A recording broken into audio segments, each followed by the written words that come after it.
Welcome to this video editorial for the second issue of Volume 4 of Journalism Practice. I'm particularly pleased with this issue of the journal, not only because of the high scholastic quality of contributors' work, but also because each of these essays has something challenging but very interesting to say. Journalism Practice 4.2 really is a thought-provoking issue. Ivor Shapiro, for example, invites us to evaluate journalism and to consider the criteria we might deploy, or in Shapiro's preferred phrase, assessment framework we might use to establish what we would term quality journalism.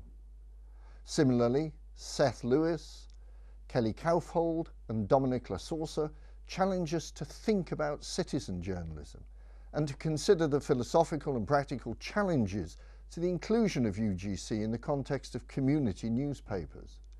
Their offered guidance to our thinking generates another really reflective and engaging essay.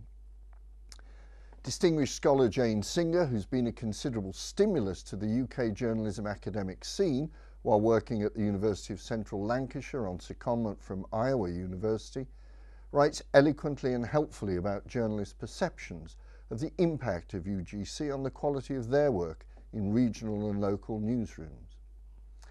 Bernard Pawkson, in a provocative essay, explores the pedagogic difficulties involved in teaching journalism in the university setting, while Fernando Lopez-Pan explores some of the ethical issues arising from journalist citation, rewriting, and reconstruction of what are presented as direct quotations in news texts, while Jennifer Burks examines the ethical issues involved in campaign journalism.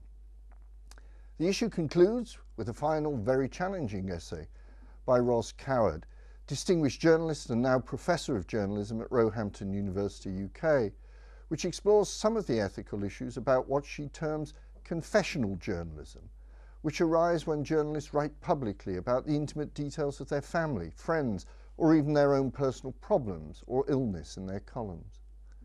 There are, of course, the usual book reviews, notes on all contributors, and contact addresses if you wish to be in touch and discuss their work with them. So that's Journalism Practice, Volume 4, Number 2. I hope it'll set you thinking as much as it set me thinking. As ever, thanks for clicking the mouse.